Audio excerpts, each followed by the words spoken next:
दोस्तों, welcome to my YouTube channel आध्यात्म और विज्ञान।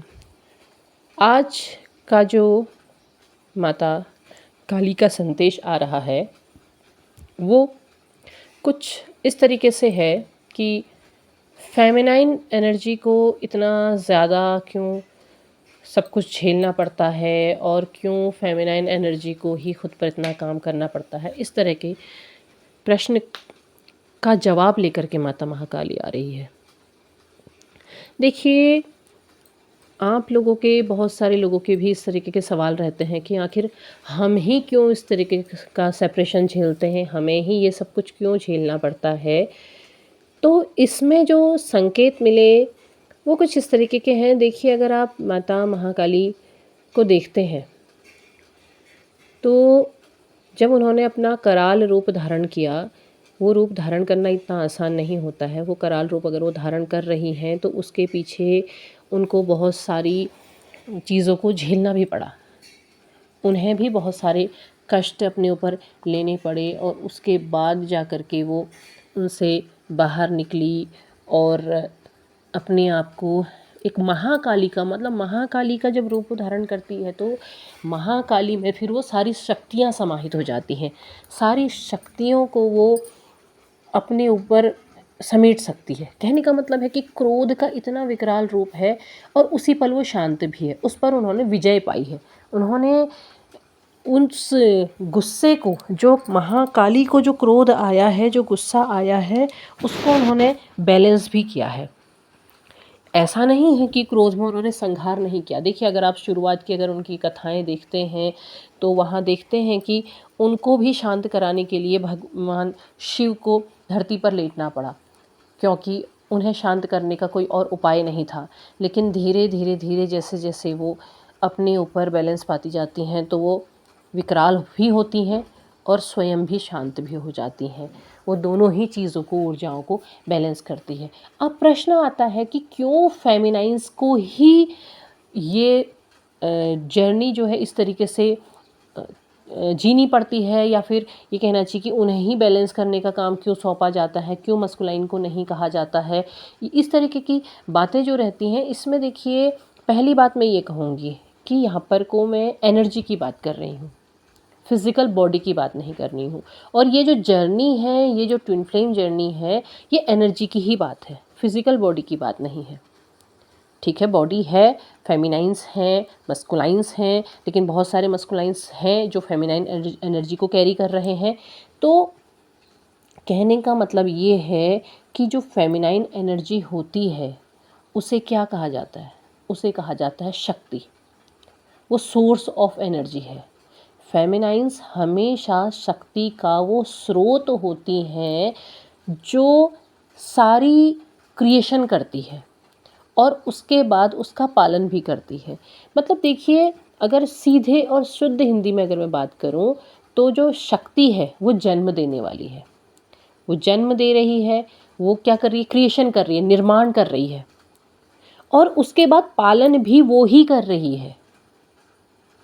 वो, आप माँ को देखिए ना, आप अपने घर में देखिए, आपने महिलाओं को देखा होगा, बच्चे को, संतान को जन्म देती हैं, पालन करती हैं, उसके पीछे पीछे भागती हैं, उसकी हर ज़रूरत को पूरा करती हैं, हर चीज़ का ख्याल रखती है। यहाँ तक कि बच्चे के कहने से पहले उन्हें पता होता है कि उसे क्या चाहिए। तो ये क्या है? ये फेमिनाइन एनर्जी है जो सब चीज़ क्रिएट कर रही है और उसको पालन भी कर रही है। और अगर कल्प के अंत की बात की जाए तो महाकाली क्या है? वो शक्ति ही तो है। वो संहार भी कर रही है, वो अंत भी कर रही है। अब आपका प्रश्न ये हो सकता है, फिर मस्कुलाइन की ज़रूरत क्यों है? देखिए, सृष्टि निर्माण में फेमिनाइन और मस्कुलाइन एनर्जी दोनों का बराबर योगदान है। वो निर्मित कर रही है, और जो मस्कुलाइन एनर्जी होती है वो एक तरीके से कहना चाहिए कि वो वॉच करती है, वो देखती है, और जो काम कर रही है वो सारे के सारी फेमिनाइन एनर्जी कर रही है।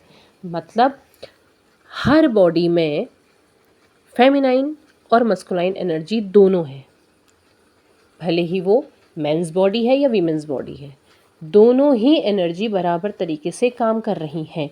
लेकिन जो फेमिनाइन है वो सारी की सारी चीज़ें कर रही हैं, सब क्रिएशन कर रही है, पालन कर रही है, संहार भी कर रही है, वो सारी चीज़ें कर रही है। तो हर बॉडी में वो ये चीज़ कर रही है, हर बॉडी में वो ये सारे के सारे काम कर रही हैं। अब जब फेमिनाइन एनर्जी होती है, जो फेमिनाइन्स होती हैं, उनको जब वो इस जर्नी में आती हैं तो अवेकन भी जल्दी हो जाती हैं। क्यों अवेकन जल्दी हो रही है?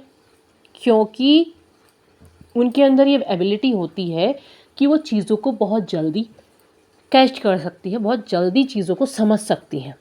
उनके सेंसेस बहुत ज़्यादा एक्टिव होते हैं। आप अगर ऐसे समझें, आप अगर बच्चों में देखें, बच्चों में लड़के होते हैं, लड़कियां होती हैं, घर में मान लिया सेम एज के छोटे बच्चे हैं, लड़के भी हैं और लड़कियां भी हैं, तो आप ये देखते हैं कि लड़कियां बहुत जल्दी समझदार हो जाती हैं, बहुत जल्दी चीज़ों को समझ लेती हैं, बहुत जल्दी कर लेती हैं। इसका मतलब ये नहीं है कि जो लड़के हैं वो बुद्धू हैं या वीक है, ऐसा नहीं। इनकी जो कैचिंग पावर होती है वो ज़्यादा होती है, इनके सेंसेस ज़्यादा एक्टिवेट होते हैं। तो फेमिनाइन्स जो एनर्जी होती है इस जर्नी में भी अगर सेम चीज़ अगर हम देखें, क्योंकि हमने देखिए चीज़ों को सरल तरीके से समझना है, अगर हम सेम चीज़ इस जर्नी में भी देखते हैं तो जब वो इस जर्नी में आते हैं और जैसे ही सेपरेशन का फेज़ शुरू होता है तो फेमिनाइन्स को एकदम पता चल जाता है इस जर्नी के बारे में। उन्हें बहुत जल्दी इस तरीके के माध्यम मिल जाते हैं और वो इन चीज़ों को समझ भी जाती हैं। ऐसा नहीं है कि वो उसको, नहीं तो वो छोड़ के नेगलेक्ट करके भी जा सकते हैं, लेकिन अगर वो इस जर्नी में है तो वो समझ जाते हैं और इन फेजेस को वो जीने के लिए तैयार भी होते हैं। कहने को फेमिनाइन्स को कमज़ोर कहा जाता है, लेकिन हर सिचुएशन को फेस करना, उसका डटकर सामना करने की ताकत फेमिनाइन्स में ही होती है।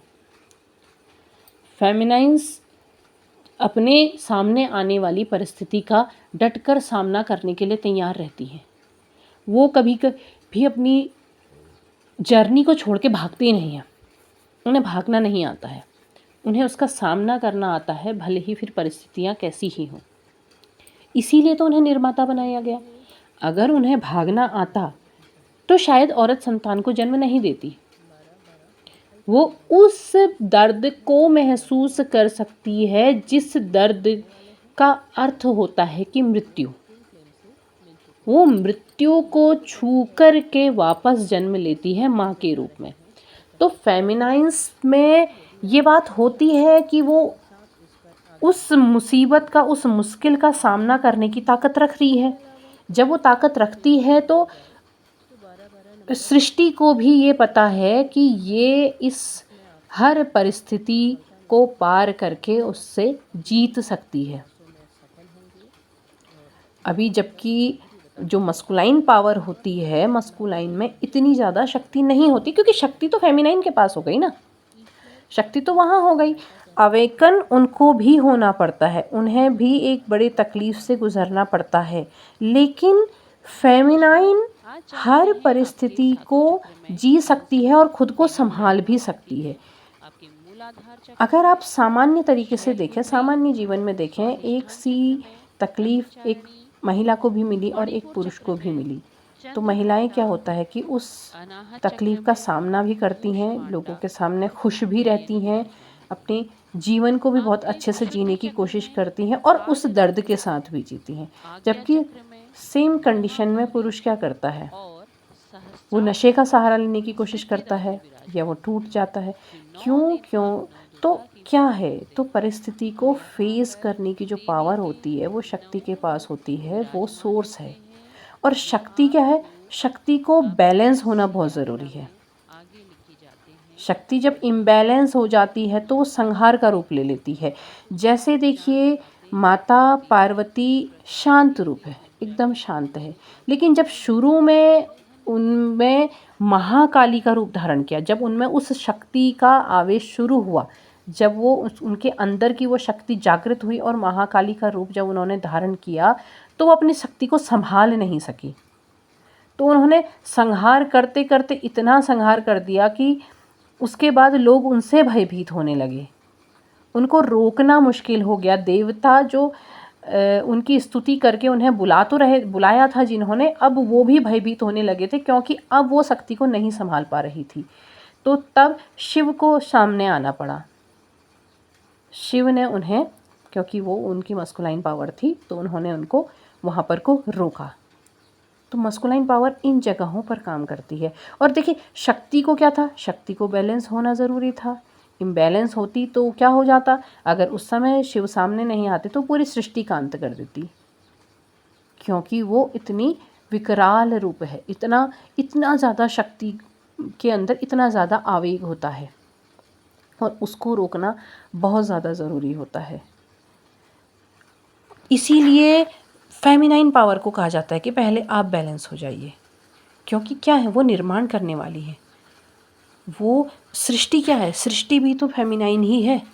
ये पूरा जो धरती है, पेड़ पौधे, प्रकृति, नदियाँ, ये सब क्या है, ये सृष्टि ही है, ये फेमिनाइन ही है, फेमिनाइन एनर्जी है। इसीलिए इस धरती में इतने असंख्य जन्म है, असंख्य कोटि करोड़ों क्या है जीवन पल रहे हैं, पनप रहे हैं।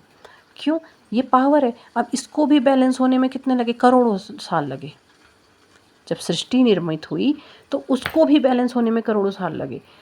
हर बार सृष्टि निर्मित हुई, हर बार उसका अंत हुआ, हर बार निर्मित हुई, हर बार उसका अंत हुआ, समय लगता है। और इसलिए बैलेंसिंग, देखो जब बैलेंस में आई तो धरती आज लाखों वर्षों से सृष्टि को, नई सृष्टि को निर्मित करती चली जा रही है। मस्कुलाइन एनर्जी क्या है, ये आकाश है, ये अनंत आकाश है, ये मस्कुलाइन एनर्जी है। यहाँ से आने वाली चीज़ें सृष्टि में जन्म देती है, वो दूर रहकर भी उसका पालन कर रहे हैं। एनर्जीज़ को आप पहचानिए, आपके आसपास हर चीज़ है और वो आपको संकेत दे रही है। आपने वो एनर्जीज़ को आप पहचानते हैं तो आप जानेंगे, तो आप समझेंगे कि ये जो फेमिनाइन और मस्कुलाइन पावर हैं, ये दोनों ही जब समान कंडीशंस में आती हैं, जब बैलेंस हो जाती हैं दोनों तरफ से, तब जा कर के हर चीज़ सही तरीके से चलती है। और जैसे ही इम्बैलेंसमेंट होता है तो धरती में बहुत कुछ होता है, वो आपको बताने की ज़रूरत नहीं है। तो सेम चीज़ आप यहाँ भी देखिए, हर चीज़, हर तार एक दूसरे से जुड़ा हुआ है। समझना और ना समझना आपके ऊपर है, आपकी बुद्धि में भी वो सारा का सारा संचार दिया गया है। अब आप उसको किस एंगल से देख कर के समझते हैं वो आप जानेंगे। तो इस जर्नी में आने के बाद कभी भी फेमिनाइन्स को ये नहीं सोचना चाहिए कि हम ही क्यों, आप विशेष हैं, इसलिए आपकी एनर्जी, आपके अंदर जो एनर्जी है वो बहुत ख़ास है, आपने उसको बैलेंस करना है। और जैसे जैसे आप बैलेंस होती हैं तो मस्कुलाइन्स बैलेंस हो जाते हैं। क्यों बैलेंस हो जाते हैं, क्योंकि आपके अंदर दोनों पावर्स हैं और आप अपनी दोनों पावर्स को जब बैलेंस करते हैं तो सब चीज़ पूरी तरीके से बैलेंसिंग में आ जाती है। और उसके बाद जो आप जिस मस्कुलाइन पावर के लिए आप तड़प रहे हैं, वो खुद ब खुद इस जर्नी में उस फेज़ में आने लगते हैं जहाँ से उन्होंने खुद के ऊपर काम करना है, जहाँ से उन्होंने खुद को पहचानना है। तो इसलिए आप खुद कोशिश कीजिए कि आप खुद को कैसे बैलेंस कर पाते हैं और कैसे इस जर्नी में आगे बढ़ते हैं। तो उम्मीद है आपको वीडियो पसंद आया होगा और चैनल को सब्सक्राइब करने के लिए, वीडियो को लाइक करने के लिए आपका बहुत बहुत धन्यवाद है। और अपनी कमेंट आप इसमें साझा कर सकते हैं, जिस विषय में आपने मुझसे बात करनी हो आप साझा कर सकते हैं कमेंट, मैं ज़रूर उस पर वीडियो लेके आऊँगी। तब तक के लिए जय माता काली।